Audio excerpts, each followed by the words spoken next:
오늘은 5차론 할 차례죠? 5차론. 지난주 어저께도 말씀을 드렸듯이 측량에서 가장 중요한 게 5차론입니다. 5차론을 잘하면 단원별로 단원에 나오는 내용들이 이제 쉬워지는 거고, 어차피 측량을 하게 되면 수준 측량을 하든 거리를 측정하든 각을 측정하든 무엇을 하든 마지막에는 결국은 뭐예요? 측량을 하게 되면 당연히 오차가 발생을 하잖아. 그럼 이 오차를 어떻게 처리할 것이냐가 가장 핵심이거든요. 그래서 우리가 그 측량 문제에서 계산 문제가 쭉 나왔을 때 계산 문제의 70, 80%는 오차와 관련된 문제입니다. 오차와 관련된 문제. 그래서 항상 오차론을 좀 공부를 잘 하실 필요가 있고요. 굉장히 수학적으로 어려운 그런 내용은 아니고요. 기본적인 내용만 알고 있으면, 이제 공무원 시험 자체가 굉장히 깊은 내용은 나오지 않거든요. 아주 어려운 계산 문제 나오지 않고. 아시겠죠? 자, 오차 해가지고 보면은, 우리가 오차를 측량에서는 우리가 이런 거, 이 값은 없는 거지. 뭐는 없다라는 거예요. 참값이라고 하는 것은 측량으로 절대적으로 구할 수 있다, 없다? 구할 수 없는 값입니다. 우리가 참값에 가장 가까운 값을 이제 우리가 구하는 것이 측량의 하나의 목적이라고 보시면 돼요. 이제 측량을 하게 되면 오차가 발생하는데, 이 오차를 분류할 때 여러 가지로 분류를 합니다. 오차를 분류할 때 여러 가지로 분류를 하는데, 첫 번째 이제 무엇이냐면은 관측값. 이 관측값과 기준값. 이 관측값과 기준값의 차이에 따른 분류가 있어요. 관측값하고 기준값의 차이에 따른 분류. 자, 어저께 우리가 구가량 잠깐 했었는데, 구면삼각형의 내각의 합은 180도보다 크죠? 그럼 나누기 얼마를 해야 돼? 3을 해서 더해야 돼, 빼야 돼요? 빼죠. 그러면 180도보다 크면 빼주고, 모자르면 더하는 거죠. 무슨 의미인지 아시겠죠? 그 결과적으로 무슨 의미냐면은, 측량에서는 기준값이 뒤로 가 있어야 되는 거예요. 기준이 뒤로 가 있어야 돼요. 왜 기준이 뒤로 가 있을까? 삼각형의 내각의 합은 180도라고 했을 때 180이라고 하는 것이 하나의 뭐라고 보면 돼? 기준이라고 하는 거죠. 기준. 그럼 측정값에서 뭐를 빼는 거야? 측정값에서. 관측값에서 뭐를 빼는 거예요? 기준값을 빼는 거야. 그랬을 때 오차가 플러스가 나오면 무슨 보정을 하고? 마이너스 보정을 하고. 이해가시겠죠? 마이너스가 나오면 무슨 보정을 한다? 플러스 보정을 하는 겁니다. 그래서 통상 이렇게 보시면은 기준값과 관측값의 차이에 따른 분류라고 해도 틀린 건 아니지만, 더 자세하게 표현을 하게 되면은 정확한 표현은 관측값하고 무엇이다? 기준값의 차이에 따른 분류다. 이렇게 표현이 되는 거예요. 왜 그런지 알겠죠? 그러니까 항상 플러스가 나오면 무슨 보정? 마이너스 보정. 마이너스가 나오면 플러스 보정을 한다는 걸 항상 머릿속에 기억하셔야 돼요. 관측값하고 기준값의 차이에 따른 분류가 있고, 그 다음에 두 번째로는 그 오차의 무엇에 따른 분류, 성질에 따른 분류가 있고, 그 다음에 세 번째로는 오차의 그 무엇에 따른 분류가 있다? 원인에 따른 분류였는데, 공무원 시험에서는 원인에 따른 분류는 잘 나오지 않습니다. 그러니까 이 원인에 따른 분류라고 하는 것은 뭐예요? 기계적인 원인이냐, 자연적인 것이냐, 개인적인 것이냐, 이런 거예요. 그러니까 시험에 낼 수 있는 성질이 되지 못해. 기계의 조정 불안전에 의해서 발생하는 것은 당연히, 우리가 레벨 측량 여러분들 한번 해보면은 딱 읽었는데 나는 2인데 옆에 친구는 3이래. 그런 경우 많죠? 그게 뭐야? 개인적인 오차라는 거예요. 개인적인 오차. 무슨 의미인지 알겠죠? 또 이제 어떤 기상변화에 의한 거, 바람이라든지 이런 것들이 무엇이다? 자연적인 오차예요. 그래서 우리가 오차는 그 원인에 따라서 그 원인에 따라서 무엇이다? 개인적인 오차냐, 자연적인 오차냐, 기계적인 오차냐, 이렇게 구분이 되는데, 좀 전에 얘기했듯이 잘 시험에 나오지 않아요. 그 시험은 이 두 개가 시험에 나오는 거야. 성질에 따라서는 우리가 많이 보는 정오차냐, 우연오차냐, 차고냐. 무슨 거리를 100m를 재는데 200m가 나왔어. 이건 당연히 뭐예요? 차고지, 차고. 200m를 측정, 100m인데 거리를 쟀더니 200m래. 그건 과실이지, 과실. 차고죠? 차고. 아시겠죠? 그래서 근데 차고는 워낙 눈에 띄니까 시험에 잘 안 나오고, 거의 대부분 정오차 아니면 우연오차가 시험에 많이 나옵니다. 그럼 이제 관측값하고 기준값의 차이에 따른 분류해가지고 이와 같이 이렇게 그림을 그렸을 때 요 가운데 값을 뭐라고 표현해? 이 가운데 값을 무엇이라고 이것을 얘를 참값이다 이렇게 가정을 해. 참값. 그 다음에 여기를 무엇이라고 하고 관측값이라고 하고 여기를 무엇이라고 하냐면은 요 평균값이다. 평균값. 평균값을 다른 말로 뭐라 그래요? 평균값을 다른 말로 뭐라 그래? 최화값. 평균값을 다른 말로 얘를 무엇이라고 하냐면 이것을 최화값이다 이렇게 이제 표현하는 겁니다. 그러면 아까 좀 전에 얘기했듯이 참값은 구할 수 있다 없다? 구할 수 없어요. 그 참값에 가장 가까운 값을 뭐라 그래? 이걸 최화값이라고 하는 거예요.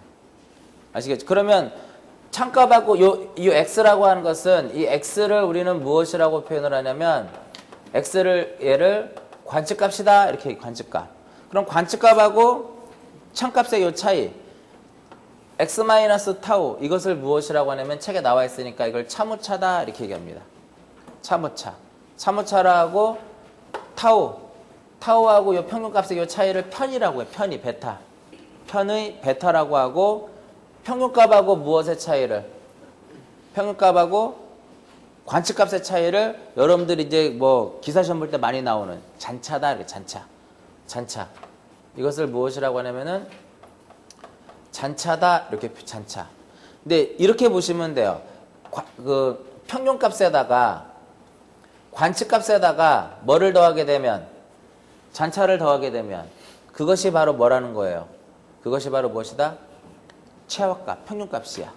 그건 잔차는 어떻게 하고 잔차는 평균값에서 뭐를 빼주면 돼요?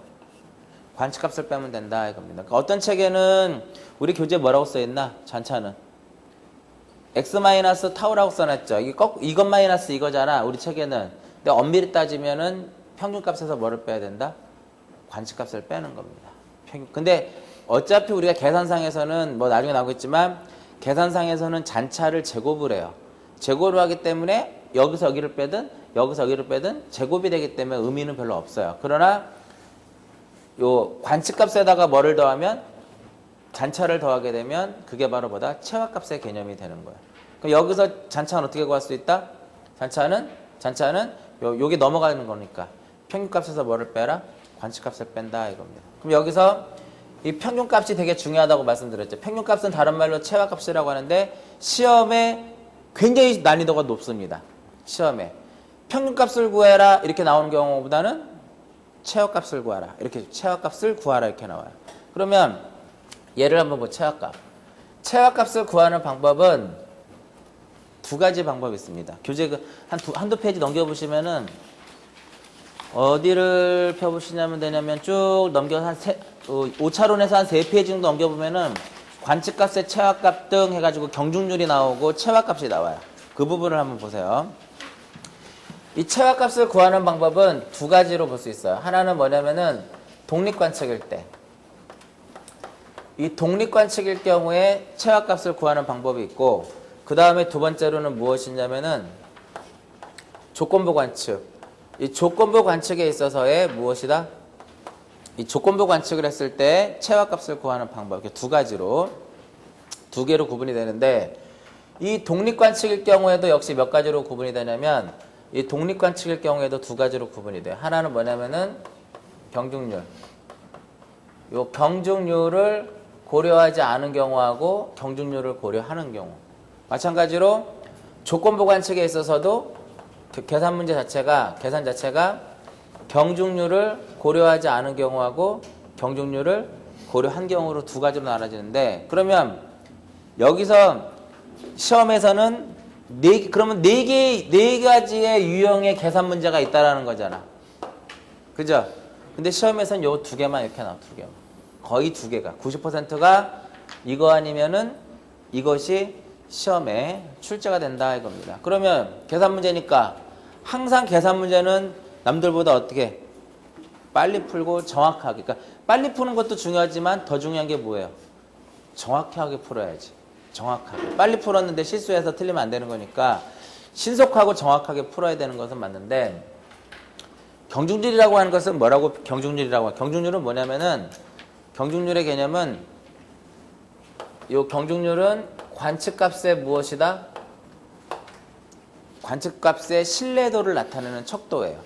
관측값의 신뢰도를 나타내는 척도를 무엇이라고 하냐면 얘를 경중률이다 이겁니다. 경중률을 다른 말로 이렇게도 얘기를 해요. 무게비다라고도 얘기하고 중량비라고도 얘기를 해. 중량비라고도 얘기를 하는데 이 경중률은 이 관측값의 신뢰도를 나타내는 척도가 이제 경중률인데 이런 거예요. 어떤 거리를 재는데 어떤 사람은 한 번을 재고 어떤 사람은 10번을 jes어. 어떤 관측값에서 신뢰도가 높을까요? 당연히 10번 잰 사람이 신뢰도가 높다 이겁니다. 기계를 2번만 세운 사람하고 2번 세운 사람하고 기계를 10번 세운 사람이 있으면 누가 더 신뢰도가 좋을까요? 자, 우리가 수능 측량을 하는데 여기서 요 강의실에서 끝에까지 2점의 고조차만 구하려고 그래. 어떤 사람은 가운데다 레벨을 세워서 한 번에 끝냈어. 어떤 사람은 여기다 세워서 보고 또 저쪽 가서 보고 또 세우고 또 세우고 또 세우면 기계를 많이 세우면 세울수록 신뢰도가 떨어지는 거예요. 왜 그런지 알겠죠? 왜냐면 계속 오차가 누적되기 때문에 그런 거야. 그래서 우리가 1등 삼각점은 점간의 길이가 몇 킬로예요? 1등 삼각점은 점간의 길이가 30km잖아. 2등은 10km지. 어느 게 더 정확한 거야? 10km가 더 정확해요? 30km가 정확해? 30km가 더 정확한 거야. 왜냐면 길이가 길수록 가고차가 적게 발생해요. 길이가 길수록 가고차가 적게 발생한다고. 봐봐. 이렇게 보면은 이 각을 재는 거잖아. 이 각을 지금 이 각을. 그죠?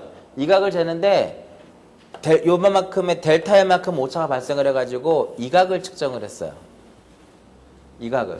거리가 이게 L이야.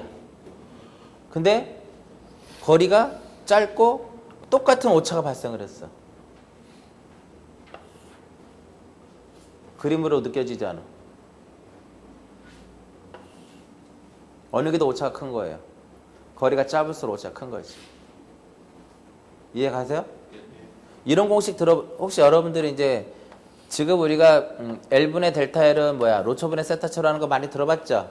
요것만 알고 있어도 측량에서 계산 문제 절반은 풉니다. 그 정도로 중요한 식이요. 세타가 가고차거든? 세타가? 그럼 세타는 여기서 공식이 어떻게 L분의 뭐가 돼요? L분의 델타 L이야. 로초죠? 이 L이 거리란 말이야. 거리에 반비례하는 거예요. 거리가 길수록 가고차가 어떻다라는 거야? 적게 발생한다라는 소리입니다. 거리가 길수록. 왜 그런지 알겠죠? 여기 원리상으로도 볼 수 있잖아. 요거. 그러면 만약에 그럼 경중률을 고려하지 않았고 여기는 경중률을 고려했다라고 하는데 그럼 경중률을 고려하지 않았다라고 하는 것은 어떤 개념이냐면은 모든 조건이 같은 거야. 모든 조건이 같은 거예요. 그러면은 예를 들어서 우리가 이렇게 생각하시면 돼요. 학교에서 시험을 보면은 10과목을 보게 되면 평균값 내죠. 다 더해서 나누고 어떻게 하면 돼? 그거를 개수만큼 나눠갖고 평균을 계산하잖아. 이해가시겠죠? 그러니까 마찬가지로 경중률을 고려하지 않았을 경우에 최악치 L제로를 구하라? 그러면은 그냥 뭐 계산하면 돼요? 뭘 계산하면 되는 거야? 평균값을 계산하면 된다. 이거 평균값. 그러니까 다 더해서 나누기 그것을 뭐로 나누면 돼? 횟수로 나눠주면 되는 거예요. 그러니까 우리가 식에서도 이렇게 되는 거잖아요. n분의 뭐가 돼요? n분의 시그마 무엇이다? 시그마 L 이렇게 표현하면 공식 외울 필요 없겠죠? 그러니까 거리가 5개가 주어졌어. 치합 갖고 와라. 아무런 조건이 없어. 다 돼서 나누기 얼마? 5 해가지고 그냥 풀면 돼. 그러면 100.1이 나오고 100.2가 나오고 100.3이 나오고 100.4가 나오고 100.3이 나왔어. 치합 갖고 와라. 100.1 더하기 100.2 더하기 100.3 더하기 100.4 더하기 100.3 더하기 나누기 5 이렇게 계산하는 게 아니란 말이죠. 당연히. 다 더하면 얼마? 13이지? 13 나누기 5 하면 되잖아. 13 나누기 5 하면 얼마? 2점 얼마? 2점 6 정도 나오겠죠? 그럼 100점 얼마가 되는 거야? 26이 되는 거죠. 언제 100.1 더하기 공통된 것은 지우고 앞에 거 계산하지 말고 뒤에 거 틀린 부분만 계산하면 되는 거잖아. 그건 당연한 거 아닌가요? 역학에서도 그렇고 설계도 그렇고. 맞죠?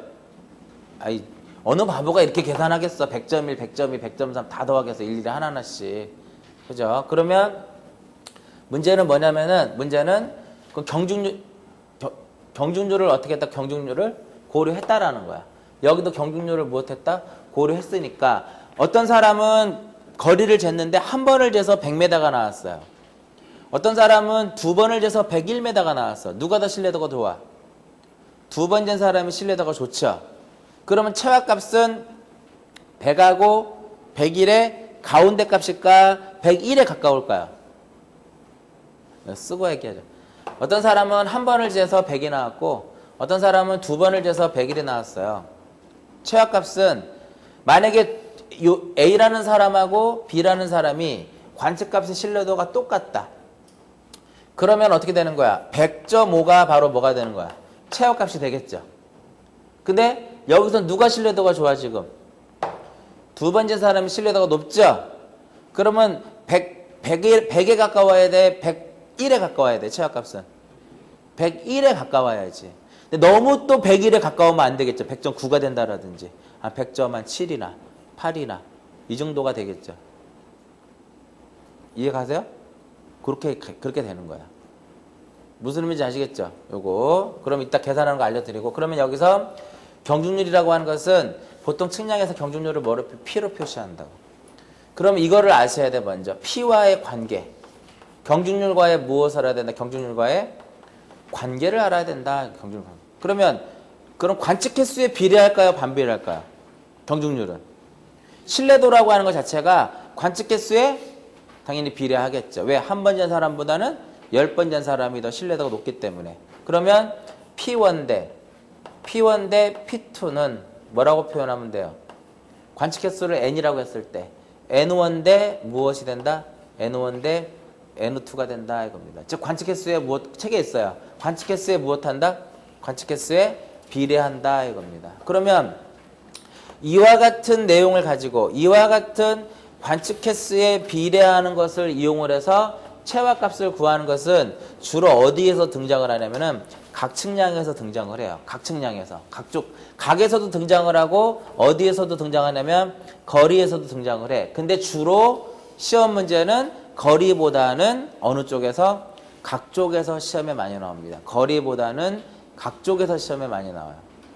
자, 그럼 예를 한번 들어보면 이때 요 공식부터 써볼까요? 최하값 구하는 공식은 경중률을 고려했을 때 지금 위에 하는 거예요. 경중률을 고려했을 때 최하값을 구하는 것은 P1 플러스 무엇이다? P1 플러스 P2 플러스 P3분의 P1의 L1 플러스 P2의 L2에다가 플러스 P3의 무엇이다? L3다 이렇게 되는 겁니다. 뭐 L은 여기서 거리의 개념이고 알파를 집어넣으면 각의 개념이 되는 거예요. 그러면 독립관측이라고 하는 것은 도대체 뭐냐? 이런 거예요. 이렇게 각을 재는 형태. 이렇게 재는 거. 거리를 어떻게 재는 거? 거리를 이와 같이 관측했을 때 이런 것을 독립관측이라고 해요. 독립관측. 그러면 이 각을 잴 때 A라는 이 각을 측정할 때 이 각을 측정하는데 A라는 사람은 이 회를 측정을 해서 몇 도, 몇 분, 10초가 나오고 B라는 사람은 3회를 측정을 해서 몇 도, 몇 분, 15초가 나오고 C라는 사람은 5회를 측정을 해서 몇 도, 몇 분, 20초가 나왔으면 뭐를 구하시오? 최하값을 구하시오. 만약에 횟수가 다 똑같으면은 15초가 최하값이 되겠지. 그죠? 그러면 15초가 최하값이 되겠죠. 자, 근데 얘는 2번을 쟀고 얘는 3번을 쟀고 얘는 5번을 쟀어. 누가 신뢰도가 가장 좋아? C가 가장 좋죠. 최하값을 계산하면 15를 기준으로 했을 때 10에 가까울까요? 20쪽에 가까울까? 20쪽에 가깝겠죠. 근데 17.5 17.5보다 클까 작을까? 맞춰봐 한번. 그냥 찍어봐요. 아마 17.5보다 조금 작게 나올 겁니다. 왜 그럴까? 저놈이 끌어내려. 이놈이 끌어내린다고. 이놈도 무시 못하는 거잖아요. 두 번째에서 10초가 나온 거를. 그러면 경중률은 몇 대 몇 대 몇이에요? 비례하잖아, 관측 횟수에. 그러니까 몇 대 몇 대 몇이다? 2대, 3대 얼마? 4? 이게 4야, 이게 4? 2대 3대 얼마? 5. 10이죠, 10? 그러면 10이면 여기 왜 제가 도하고 분을 안 썼을까요? 대부분 공무원 시험에는 도하고 분은 같아. 그럼 초 쪽에서 하면 초만 계산하면 되잖아. 그러면 2 곱하기 얼마? 10 플러스 3 곱하기 얼마? 15 플러스 얼마? 5 곱하기 얼마? 20. 그러면 얘 100이고 20이고 45니까 165가 되는 거죠. 165 나누기 얼마? 10이라면 16.5잖아. 봐, 아까 17.5보다는 작잖아. 이해가시겠죠? 시간이 없어. 1번 10에 가까워. 2번 15보다 조금 안 맞아. 3번 15보다 조금 커. 4번 20에 너무 가까워. 그럼 계산할 필요 없어. 3번인 거야. 시간이 없을 때는, 근데 시간이 없어가지고 얘를 이걸 할 것이냐 저거를 그 사이에 그냥 풀면 끝나. 맞잖아요. 맞잖아. 그 시간에 푸는 게 낫지. 이거 뭘 찍을까 고민을 해. 그 고민할 때 하는 순간에 계산이 더 빠른데. 더 빠른 방법. 2대 3대 왜 2대 3대 5가 많이 주어지냐면 공무원 시험이니까 계산이 편하게 많이 잘 주어져. 딱딱 떨어지게끔. 그게 10이야. 10 마이너스 2 곱하기 10 플러스 5 곱하기 15 2 곱하기 5 5 곱하기 플러스 5 곱하기 5 그러면 25에다 10이니까 22 이렇게 되는 거죠? 1.5 나오지? 얼마를 기준 잡은 것 같아? 15를 기준 잡았지? 16.5초가 답이 되는 거야. 16.5초. 요 이해 가세요? 이거 이해 안 됐으면 그냥 이 방식으로 풀어. 근데 왜 지금 가운데 걸 잡았잖아. 15를. 왜 가운데 거를 잡았냐면 간혹 가다가 계산해 버리면은 요 놈하고 요 놈을 뺐을 때 똑같은 값이 나올 때가 있어. 그러면 그냥 그게 최하값이 되는 거잖아. 가운데 값이. 왜 마이너스를 붙였어요? 10초는 15초보다 5초가 작잖아. 여기는 왜 플러스를 한 거야? 20초는 15초보다 5초가 크잖아. 이해 가세요? 이렇게 풀어도 되고. 자신 있으면 이렇게 풀면. 근데 이렇게 풀었을 때보다는 이게 더 빠릅니다.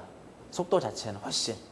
근데 이제 연습을 하지 않은 과정에서는 과실이 발생할 확률이 있어. 과실이 발생하면 안 됩니다. 맞잖아요. 그죠? 이해 가시겠죠? 그러니까 연습을 통해서 이거 여러분들이 하시면 돼. 연습을 통해서. 요게 가장 많이 나오는 계산 문제입니다. 무슨 의미인지 아시겠죠? 요 이해 가세요, 요거? 이해 안 되시는 분? 그렇지, 이해. 여러분들 뭐 역학도 하고 설계도 하는데 이런 것쯤 이 정도 계산 문제면은 역학에 비하면 아무것도 아니지. 맞죠? 네? 제가 봐선 그렇습니다. 그 다음에 자, 수준 측량을 할 때 수준 측량을 그러니까 이러한 요 공식을 외워 말아. 이 공식을 외울까 말까요? 공식 물어보지 않아. 물어보지 않는단 말이에요. 그거 외워 말아. 문제 풀다 보면 저절로 외워져. 문제 풀다 보면 저절로 외워진단 말이에요. 문제 풀다 보면 저절로 외워진다고. 이해 가시겠죠? 그러니까 공식 자체를 막 외우려고 하지 마시고 차라리 문제를 풀면서 자연스럽게 공식을 그냥 익히는 것으로 해야지 이거를 뭐 집에 가서 연습장에다가 시험에 잘 나오니까 L0 이꼴 P1 그 사이에 계산 문제 풀어보란 말이에요. 그 시간에. 아시겠죠? 이거. 그 다음에 수준 측량을 할 때 여러분들 뭐 레벨 측량 한 번씩 해봤겠지만 레벨을 세우고 표측을 세웠을 때 표측이 멀면 좋아 안 좋아? 안 좋죠. 레벨하고 표측 간의 길이 너무 멀면 안 되잖아. 왜? 안 보이니까 잘. 너무 짧으면. 크게 보여 좋지만 그만큼 기계를 많이 세워야 되는 거잖아. 그래서 보통 우리가 이 수준 측량에서의 그 시중거리는 40에서 한 60m가 좋아요. 그러면 우리가 40m씩 레벨을 옮겨가면서 측량한다고 가정을 하자고. 네? 그럼 여기가 이제 산이에요. 여기가 산 정상이야. 산 정상인데 요 A라는 점으로부터 출발을 해요. 그래서 이 점의 높이를 재. B라는 점에서 출발해서 이 점의 높이를 재. C라는 점에서 출발해서 이 점의 높이를 재요. 높이는 같아야 돼, 틀려야 돼? 똑같은 값이 나와야 되겠죠. 왜? 인천 앞바다의 평균의 수면을 기준으로 해서 측정되는 높이기 때문에 높이는 똑같은 값이 나와야 되는데 당연히 같지 않겠죠. 그러면 요 길이를 S1이라 하고 이 길이를 S2라 하고 이 길이를 S3라고 하면은 여기서 S는 노선거리야. 근데 왜 아까 레벨을 설명해 줬냐면 요거 계산 문제 잘 나오기 때문에 40m씩 그냥 똑같은 40m씩 거리를 세웠다고 했을 때 S가 길면 그만큼 그 기계를 많이 세우겠죠. 떨어지잖아. 그럼 경중률은 노선거리 어떻다는 소리야? 반비례한다 이겁니다. 1이다 이겁니다. 그럼 이 문제가 얘는 주로 얘네들은 각거리에서 나오는데 얘는 어디서 나온다? 수준 측량 쪽에서 나온다는 소리예요. 그 이거잖아 이거. A는 2km를 갔는데 2km를 갔는데 100m가 나왔어 높이가. B는 3km를 갔는데 101m가 나오고 C는 4km를 갔는데 102m가 나왔어요. 그 최악값 계산해야지. 경중률을 몇 대 몇 대 몇? 2분의 1대, 3분의 1대, 4분의 1. 6대 4대 3. 6대 4대 3. 그죠? 그러면 6 플러스 얼마? 4 플러스 얼마? 3분의 6 곱하기 얼마? 100. 4 곱하기 얼마? 101. 그 다음에 3 곱하기 얼마? 102. 이렇게 해서 최악값 구하면 되겠죠? 굉장히 시험에 잘 나오는 것 중에 하나입니다. 근데 수준 측량에서는 101, 102, 103으로 주어져 이렇게 줘. 100.45, 465, 뭐 100.451 이런 식으로 하게 되면 요 뒤에 것만 해가지고 계산하면 되는 거잖아. 앞에 것 다 빼버리고 공통적인 것 다 빼버리고 이해 가시겠죠? 그래서 요 거리와의 관계, 노선 거리와의 관계는 이제 수준 측량 쪽에서 계산 문제로 등장을 하는 겁니다. 굉장히 이 두 개가 이거 아니면 이거가 굉장히 시험에 출제가 많이 되고요. 그 다음에 P1 대 P2는 M1의 제곱 대 M2의 제곱인데 여기서 말하는 요 M1이라든지 요 M2는 무엇을 의미하냐면은 오차를 의미해요. 오차. 경중률은 오차의 제곱에 비례한 제곱에 반비례한다 이겁니다. 경중률은 오차의 제곱에 반비례한다. 우리 교재 보면 4번에 써 있습니다. 4번에. 그 다음에 P와 H와의 관계가 있죠. P1 대 P2는 H1의 제곱 대 H2의 제곱인데 여기서 H는 정도야. 정도. 경중률은 정도의 제곱에 비례한다 이겁니다. 여러분들 나눠드린 프린트 있잖아. 프린트 보셔도 되고 교재 보셔도 되는데 프린트가 조금 더 나아요. 보기가. 거의 똑같긴 한데 그래서 보통 시험에 나오는 것이 N과 S와의 관계 많이 나오고 여기까지가 계산 문제가 많이 나와요. 오차와의 관계까지. 그럼 이렇게 얘는 어떻게 나오냐면은 얘는 문제가 어떤 형태로 나오냐면은 100 플러스 마이너스 0.01 101 플러스 마이너스 0.02야. 여기 0.01이라는 것과 0.02는 무엇을 의미한다? 오차를 의미하는 거야. 이때 무엇을 구하시오? 최하값을 구하시오. 제곱에 반비례하니까 1분의 1 때 얼마가 돼요? 4분의 1이니까 몇 대 몇이야? 4대 1이지. 4대 1이면 답은 100점이네. 당연히 4대 1이니까 100점이지. 100하고 101에 5등분을 해봐요. 4대 1이면 100.2가 되는 거지. 누가 더 신뢰도가 좋다는 소리야? A라는 사람이 신뢰도가 좋아요? B가 신뢰도가 좋아?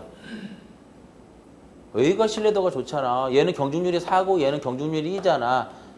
4대 1이니까 A 쪽으로 기운단 말이에요. 최하값이. 그리고 당연히 100.2가 나오지. 찍더라도 105를 찍으면 안 되지. 105보다 큰 걸 찍으면 안 되죠. 100을 찍어도 안 돼. 이해 가세요? 100을 찍어도 안 되지. 한 놈은 100이고 한 놈은 101인데 어떻게 100이 답이 돼. 어떻게 또 101이 답이 되냐고. 신뢰도가 다른데 어떻게 100.5가 답이 되냐고요. 무슨 의미인지 아시겠죠? 그러니까 최하값은 그렇게 계산하는 거야. 진짜 어려운 계산 문제가 나왔을 땐 눈으로도 풀 수 있습니다. 눈으로도. 이따가 그런 문제가 하나 있을 거예요. 알려드릴게요. 그 부분은. 굉장히 이러한 관계를 물어보는 것도 많이 나오지만 이렇게 경중률을 고려했을 때 뭐를 구하시오? 최화값을 구하는 문제가 굉장히 많이 나와요. 거의 대표적인 유형이 요겁니다. 각에 대한 뭐를 주어지고 관측 횟수가 주어지고 최화값을 구해라. 이것들. 제가 오늘 대전 갔다 왔어요. 대전. 아침에 새벽에 일어나가지고 대전 KTX 타고 갔다가 뭐 KTX 여러분들 아시겠지만 이 나쁜 놈들이야. 원래 KTX를 자주 이용하면 비즈니스 카드 끊어서 30에서 40% 할인이 되잖아요. 없어져 버렸어. 그래서 대구까지 가는데 5만 원이에요. 근데 30% 할인하면 3만 얼마면 가는데 이게 7월인가부터 없어져 버렸어. 그러면 그게 전부 다 국민의 세금으로 또 들어오는 거죠. 우리가 부담을 하는 거잖아. 맨 처음에는 막 KTX 타라고 해가지고 막 30%, 35% 할인해줬는데 지금은 할인이 없어져 버렸어. 이제 다시 언제 다시 생길지 모르겠는데 그 민영화 때문에 없앤 것 같기도 하고. 자, 그 다음에 이제 얘를 보시면 요 놈. 얘가 시험에 많이 나온다 그랬어. 그죠? 얘는 나오면 더해서 그냥 나누면 되잖아. 개수만큼. 조건부 관측의 최하값은 뭐냐면은 말 그대로 조건이 붙는 거야. 조건이. 그럼 보시면 이렇게 있어요. 이렇게 했는데 요 값을 x라 하고 이 값을 y라 하면 이 값을 무엇이라 한다? z라고 하는 겁니다. 그러면 여기서 x하고 y를 더하면 뭐가 나와야 돼요? z가 나와야 되는 거죠. 안 나오면 뭐가 발생하는 거야? 안 나오면 오차가 발생을 하는 겁니다. x, y, z 몇 개를 재는 거야? 각을. 2개 재는 거야? 3개 재는 거야? 3개 재는 거죠. x 따로 재고 y 따로 재고 한꺼번에 따로 한 번 재고. 그 나누기 얼마를 해야 돼? 3을 해야 돼. 나누기 3. 나누기 3을 했을 때 큰 각에다가는 무슨 보정을 해라? 큰 각에다가는 마이너스 보정을 해라 이겁니다. 큰 각에다가는 마이너스 보정을 하고 그 다음에 두 번째로는 작은 각에다가는 무슨 보정을 한다? 작은 각에다가는 플러스 보정을 한다 이겁니다. 결과적으로 이게 XY하고 Z하고 이렇게 맞아 떨어져야 되는데 안 맞았다는 소리는 이렇게 된 거잖아요. 얘가 크고 얘 작았어. 그럼 얘한테는 무슨 보정을 해? 마이너스 보정을 하고 얘한테는 플러스 보정을 해서 적정한 위치에서 맞추는 거예요. 예를 들어서 얘가 X값이 10초가 나오고 Y가 20초가 나오면 얘는 얼마가 나와야 돼? 30초가 나와야 되는데 33초가 나왔어. 오차가 얼마예요? 3이지. 나누기 3으로 몇 초씩 보정하대? 1초씩 보정하대. 얘가 큰 각이잖아. 그죠? 큰 각에다는 얼마? 마이너스 1초. 작은 각에다는 얼마? 플러스 1초. 이렇게 해가지고 최하값이 얼마로 맞춰져? 32초로 이제 맞춰주는 거예요. 무슨 의미인지 아시겠죠? 그래서 이 두 개가 계산 문제로서 많이 등장을 합니다. 그러니까 이것은 배분량을 물어보는 것. 플러스 1, 플러스 1, 마이너스 1이 답이 될 수도 있고 경우에 따라서는 마이너스 1, 마이너스 1, 플러스 1이 될 수도 있고 무슨 의미인지 아시겠죠?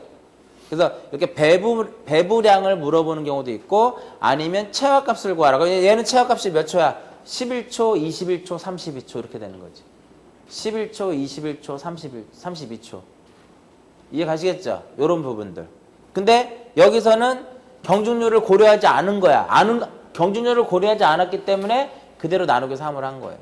근데 만약에 여기에 x라든지 y라든지 이 z를 각을 쟀을 때 측정 횟수를 만약에 달리 했으면 어떻게 될까요? 측정 횟수를 달리 했다면은 측정해서 달리 했다고 하게 되면 경중률을 고려해야 되겠죠. 만약에 얘는 이건 들어만 보세요. 얘는 2번을 재고 얘는 3번을 쟀는데 얘는 5번을 쟀는데 10초의 오차가 발생했어. 누가 가장 신뢰도가 좋을까요? Z가 가장 신뢰도가 좋지. 그럼 10초를 가지고 배분해 주는데 Z한테는 많이 배분해 줘야 돼? 오차를 적게 배분해 줘야 될까요?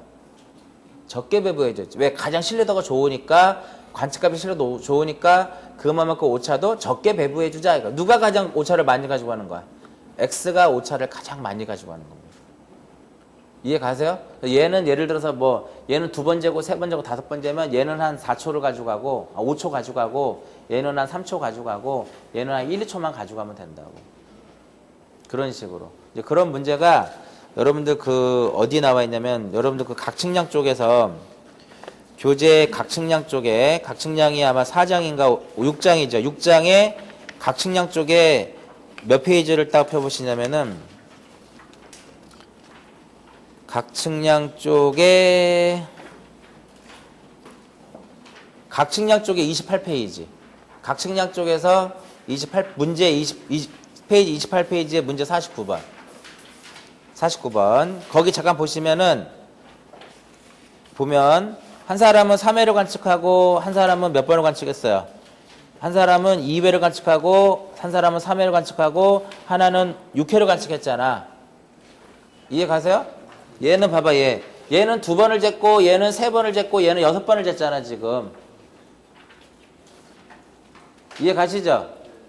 얘는 2번을 쟀고 얘는 3번을 쟀고 6번을 쟀잖아. 근데 x, y 두 개를 더한 거 얘랑 어때? 같아야 되겠죠? 근데 얼마의 오차 발생했어? 36초 오차. 해설을 보세요. 36초 오차 발생했죠? 에? 그러면 만약에 x, y 젯이 경중률을 고려하지 않았다면 다 더해서 나누기 얼마나 하면 돼? 그냥 3을 해가지고 12초씩 더하거나 빼면 되는 거지. 그죠? 그럼 여기서 지금 뭐를 구하라 그랬냐면은 AOC의 최하값을 구하라 그랬으니까 지금 X하고 Y하고 Z, 이 Z가 각 AOC라고 가정을 하게 되면 얘가 크단 말이야 지금. 얼마만큼 커? 36초만큼 크단 말이지. 그죠? 근데 요 Z값을 보게 되면 37초지. 이해 가세요? 그럼 여기 봐봐요. 여기 37초잖아 지금. 빼야 돼, 더 해야 돼. 최하값은. 빼야지. 그 1, 3번은 답은 아니라는 거죠. 빼야 되는 거잖아 지금. 왜냐면 얘가 36초만큼 얘가 컸으니까 얘한테는 마이너스 보정을 해줘야 되잖아 일단은. 이해 가세요? 마이너스 보정을 해야 되기 때문에 1, 3번은 답이 될 수가 2, 4번은 답이 될 수가 없는 거지. 2, 4번은. 왜? 더했으니까. 이해 가세요? 그러면 답은 1번 아니면 몇 번이야? 3번이지. 근데 봐봐. 36초인데 36초인데 잘 써봐라. 각 A, O, C. 이게 잘못 계산했네. 얘가 36초면 얘가 컸다는 소리잖아 지금. 잘못 봐. 얘가 컸다는 소리죠? 그럼 일단 얘한테는 뭐를 해줘야 돼? 얘한테는 플러스를 하고 얘네들한테는 어떻게? 마이너스 보정해줘야죠. 그죠? 그럼 일단은 그럼 다시 거꾸로 돼. 1, 3번은 답이 될 수가 없어. 맞죠? 네. 그러면 답은 2번 아니면 몇 번이야? 4번이지. 그죠? 근데 2번을 잘 봐봐. 2번은 얼마를 더했어요? 12를 더했지. 12를 더하면 말이 돼야하는데 6번 쟀는데 얘가. 12초를 만약에 Z한테 12초를 줘버리면 의미가 없잖아. 6번째는 의미가. 똑같은 상태에서 등배분 12, 12, 10인데 얘는 6번을 쟀었고 얘는 2번을 쟀고 얘는 3번을 쟀고 얘는 6번을 쟀으니까 상식적으로 보더라도 12초보다는 적게 배분해줘야 되겠죠. 그러니까 답이 3번인 거야. 이런 거는 해설해 보시면 해설대로 풀면 여러분들 시간 안에 못 푼단 말이야. 그 눈으로 탁 풀으라면 일단 뭐는 나와야 돼. 오차까지만 구해. 오차까지만 딱 구하면은 최하값을 구하라고 하게 되면 버릴 거 버리란 말이에요. 보기 중에. 그리고 나서 찾아주는 거야. 그래서 뭐 공무원 시험에서는 적합한 문제는 아니지만 뭐 예전에 뭐 7급 같은 경우는 충분히 나올 수 있는 그런 문제인데 아까도 말씀드렸듯이 최하값을 구하는 문제는 주로 문제의 출제 비중이 어디다? 요것과 요거야. 이것과 이거. 아시겠죠? 요것과 요것이다 이겁니다. 그래서 5차론에 이 문제는 5차론에도 있고 각에 가서도 있고 거리에 가서도 있고 다 또 증당한단 말이에요. 계속적으로. 이해 가시겠죠? 이 부분. 그럼 이렇게 해서 이제 뭐를 구했어? 이렇게 해서 큰 각에다가는 마이너스 보정을 하고 작은 각에다가는 플러스 보정을 이제 이렇게 하는 거야. 그럼 이렇게 여기서 이제 뭐를 구했어요? 최하값을 구했잖아요. 최하값을. 이 최하값. 평균값. 평균값을 구했단 말이에요. 이렇게 평균값을. 그러면 이 평균값, 최하값을 구했으니까 이걸 속에서 뭐를 구할 수 있다? 잔차를 구할 수 있어요. 잔차는 아까 어떻게 하면 잔차 저기서 평균값에서 뭐를 빼라? 관측값을 빼라 이겁니다. 그죠? 이렇게 해서 잔차를 구한 다음에 그 다음에 잔차를 구한 다음에 무엇을 이제 또 우리가 계산을 하냐면은 잔차를 구한 다음에 평균 제곱근 오차를 계산을 해요. 평균 제곱근 오차하고 그 다음에 무엇을 구하냐면은 확률 오차. 평균 제곱근 오차와 그 다음에 무엇을 구한다? 확률 오차를 구한다 이겁니다. 앞쪽으로 그 바로 최하값 뒤쪽으로 보셔도 돼. 최하값 바로 뒤쪽에 보면 정규 분포 곡선 나와요. 그 보면. 그럼 여기서 평균 제곱근 오차라고 하는 것은 뭐냐면은 이렇게 있으면 이게 오차 곡선, 이게 오차 곡선이야. 정규 분포 곡선인데 정규 분포 곡선인데 요게 가운데 값이 바로 뭐냐면은 요게 평균값입니다. 평균값. 그래서 정규 분포 곡선은 평균값을 기준으로 해서 좌하고 우가 대칭이야. 왜 대칭일까요? 왜 대칭이냐면 이쪽의 오차는 무슨 오차? 플러스의 정오차. 이쪽은 마이너스의 부오차예요. 플러스의 오차가 발생할 확률하고 마이너스의 오차가 발생할 확률은 같기 때문에 좌우 대칭이에요. 그리고 100m를 재는데 100m의 오차가 발생할 수 없잖아. 아주 큰 오차는 발생하지 않습니다. 그리고 큰 오차가 발생할 확률보다는 작은 오차가 발생할 확률이 더 크겠죠? 이게 오차의 3대 법칙이야. 오차 3대 법칙. 이랬을 때 평균 제곱근 오차는 전체를 100으로 봤을 때 얼마에 해당되는 68점 얼마? 68.26%일 때의 오차를 무슨 오차를 한다? 평균 제곱근 오차다 이렇게. 그럼 여기서 여기에 해당되는 오차, 여기에 해당되는 거 마이너스 시그마고 여기 이렇게 됐을 때 이 부분에 해당되는 오차가 바로 무엇이다? 여기가 68.26%란 말이야. 이럴 때 이 평균 제곱근 오차를 우리가 M0 이렇게 중등 오차라고 해요. 중등 오차. 중등 오차. 그 확률 오차는 밀도 함수 몇 %일 때 오차다? 얘는 밀도 함수 50%일 때 오차를 무슨 오차라고 하냐면 얘를 확률 오차라고 해요. 그 확률 오차는 오차 곡선을 그리면 이쪽에 해당이 돼. 이쪽에. 여기가 50%란 말이야. 그러면 요 점이 어느 지점이냐? 0.6745 되는 지점이에요. 0.6745. 그렇기 때문에 0.6745 되는 지점이기 때문에 확률 오차는 평균 제곱근 오차의 몇 배다? 0.6745배가 된다. 0.6745배. 그럼 여기서 평균 제곱근 오차도 두 개로 나눠집니다. 하나는 역시 여기서 하나는 경중률을 고려하지 않은 경우. 경중률을 고려하지 않은 경우에 최하값을 구하는 평균 제곱근 오차를 구하는 거하고 두 번째로는 경중률을 어떻게? 경중률을 고려한 경우에 공식을 좀 암기하셔야 돼. 왜냐면은 왜 공식을 좀 암기를 해놔야 되냐면은 그냥 숫자가 주어지면 대입만 하면 답이 나오기 때문에 그래요. 여기서 M0는 어떻게 구하냐면은 플러스 마이너스 루트에 n의 n-1분의 VV라고 하는 이 V는 잔차죠. VV라고 잔차의 제곱이라는 거지. 요 잔차의 제곱을 합을 내면 되는 거. 합. 잔차의 제곱의 합. 그럼 시험 문제에 뭐가 주어질까요? n이 주어져. 그리고 잔차가 주어져. 잔차의 제곱의 합이 주어져. 그리고 나서 뭐를 구하시오? 평균 제곱근 오차를 구하라. 그러면은 횟수가 몇 회고 예를 들어서 5회 측정을 했고 5회를 측정하라고 잔차의 제곱의 합이 요게 잔차의 제곱의 합이잖아. 잔차의 제곱의 합이 20이더라. 20 뭐 밀리미터더라. 예를 들어서 평균 제곱근 오차를 구하라. 그럼 어떻게 구하면 돼요? 5회 54죠? 54 그러니까 20분의 20이지? 1이잖아. 답이 1이 되는 거지. 그냥 대입만 하면 된다. 대입만 하면.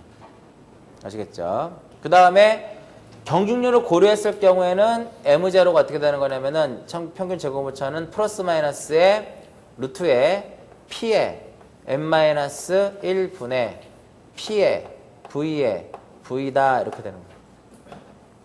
이렇게 된다 이겁니다. 그러니까 얘는 잠깐 예를 들어보면은 요거 위에 거 예를 들어보면 이런 경우예요. A라는 사람, B라는 사람, C라는 사람, 얘는 100m가 나오고 101m가 나오고 102m가 나왔어요. 이렇게 주어지고 평균 제곱근 오차를 구하라 그러면 일단 뭐를 계산해야 돼? 최하값을 계산해야죠. 최하값 얼마가 나와? 101이 나오죠. 잔차 얼마 나와? 1 나오죠. 1이잖아. 0이고 1이죠. 뭐 얘가 마이너스 1이고 여기가 마이너스 될 수도 있고. 그럼 잔차를 무엇하면 제곱하면 1이고 0이고 1이죠. 그럼 m제로 어떻게 구하면 돼? 플러스 마이너스에 루트 횟수는 a, b, c 3 마이너스 얼마? 1 잔차의 제곱의 합이 얼마? 2 이렇게 해서 계산을 한다고. 시험에 나오겠습니까? 못 내 시험에. 왜 못 낼까요? 절차가 복잡하잖아. 그러니까 결과적으로 뭐가 주어진다는 소리예요? n이 주어지고 잔차의 제곱의 합이 주어진다는 거야. 그러면 그냥 식에다만 대입하면 된다 이겁니다. 그러면 얘는 어떤 경우냐? 얘는 경준율을 고려했다는 소리는 A라는 사람, B라는 사람, C라는 사람 여기는 101이고 100이고 여기는 101이고 얘는 100인데 여기 뭐가 주어졌어? 경중률 P가 관측 횟수가 주어진 거야. 예를 들어서. 그럼 얘가 P가 2대 3대 4야. 에? 2대 3대 4. 근데 최하값을 계산했더니 그냥 가정상 101이라고 가정을 하자고요. 얘는 잔차는 1이고 0이고 1이지. 그죠? 그러면 잔차의 제곱도 1이고 0이고 1이지. 그럼 PVV잖아. PVV. 요걸로 어떻게 곱하는 거니까 여기 2가 나오고 0이 나오고 4가 나오지. 합을 내면 얼마야? 6이죠. 그죠? 그럼 여기다 얼마를 대입하면 돼? 경중률의 합은 얼마야? 경중률의 합은 9잖아. 9. 9에 얼마? 9에 3-1분의 6에 루트가 된단 말이에요. 시험에 낼 수 있을 것 같아? 못 내지?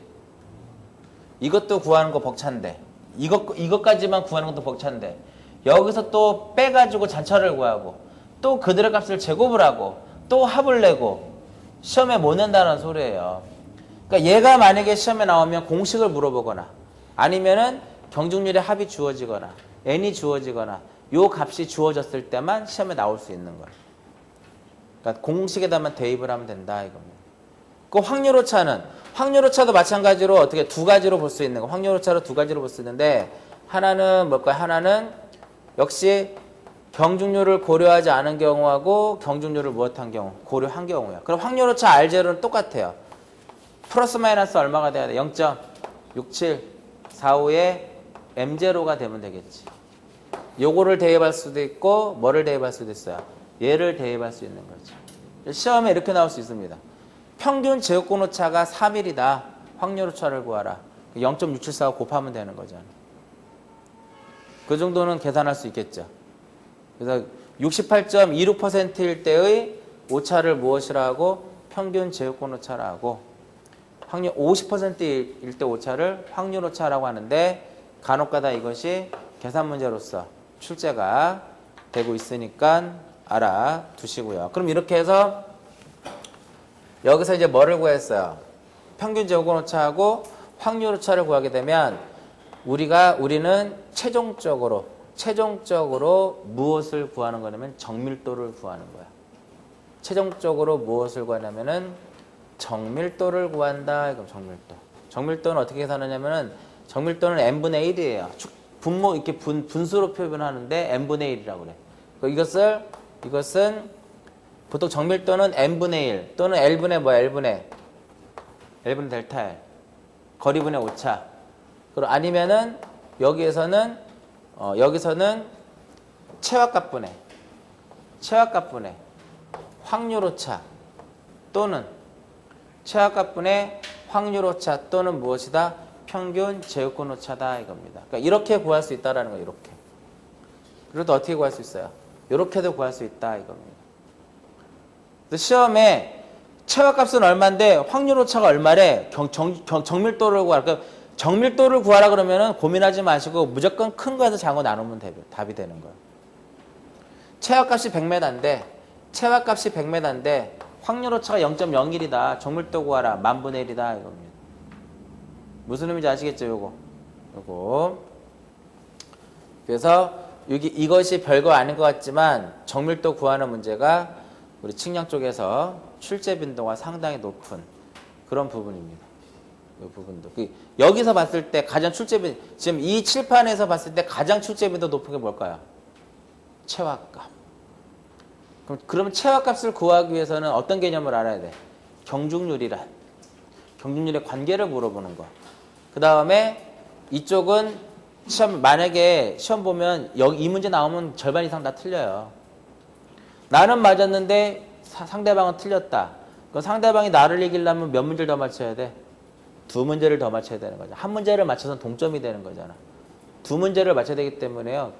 이게 나는 맞추고 얘는 틀렸으니까 이렇게 벌어지는 거잖아. 결과적으로 점수가. 그게 굉장히 큰 차이란 말이에요. 굉장히 이 부분도 좀 이따 정밀도에 대해서 다시 한번 설명해 드리는데, 정밀도라고 하는 것은 우리가 그 사격을 하게 되면 한 곳에만 집중적으로 쏘면 정밀하게 쏜 거고, 10점 만점에 10점 쪽에 가까이 쏘면 정확하게 쏜 거야. 정확도라는 거하고 정밀도라고 하는 것은 조금의 차이는 있어요. 근데 보통 우리가 정밀도, 정확도 그냥 같다라고 보는데, 어느 정도 같다라고 보는데, 우리 측량에서는 정확도라는 거하고 정밀도가 이제 좀 차이가. 그러니까 양궁할 때 정확하게 쏴야 돼, 정밀하게 쏴야 돼. 정확하게 쏴야 돼, 정확하게. 정밀하게 쏘면 떨어진단 말이에요. 여기에만 정밀하게 쏘면 떨어진다고. 여기에만 정확하게 쏴야 된단 말이에요. 여기에만. 그러니까 정밀하다고 해서 정확한 거 아니죠. 마찬가지로 정확하다고 해서 정밀한 것도 아니란 말이죠. 요게 다시 한번 나올 거고요. 그럼 이렇게 해서 이렇게 보시고, 그래서 다시 이제 앞쪽으로 잠깐 와가지고요. 첫 페이지를 보면, 5차론의 첫 페이지를 보시면은, 5차론의 첫 페이지를 보시면은, 이게 나오죠? 요게 이제 나온다면. 거기 보면, 잔차에 보면, 최화값과 관측값의 차이라고 나와 있지. 맞잖아. 최화값하고 무엇이다? 관측값의 차이다, 이거. 맞죠? 근데 최화값을 평균값이라고도 하고 조정환산값이라고도 해. 조정환산값. 아까 이 최화값은 참값에 가장 가까운 값이다, 이겁니다. 조정환산값이다, 이렇게 얘기하고요.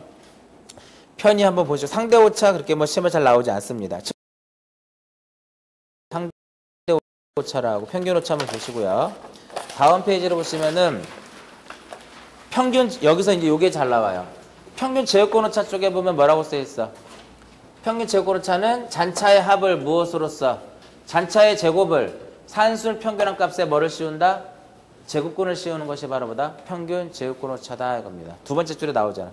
평균 제곱권 오차는 잔차의 제곱을 산술 평균한 값에 제곱권을 말하며 68점 얼마? 26%일 때 오차를 의미하고, 그러니까 여기서는 이제 중요한 것이 평균 제곱 오차하고 표준 편차하고 표준 오차가 중요해요. 여기서 이제 평균 제곱 오차는 공식이 M자승은 시그마의 제곱 플러스 베타의 제곱 이꼴, 공식 모르셔도 돼요. 2에 요 2를 기대값이라고 하는데 x-타우의 제곱이라고 하는데, x-타우 저기 그림상에서 x-타우 값이 작으면 작을수록 정확할까 정밀할까요?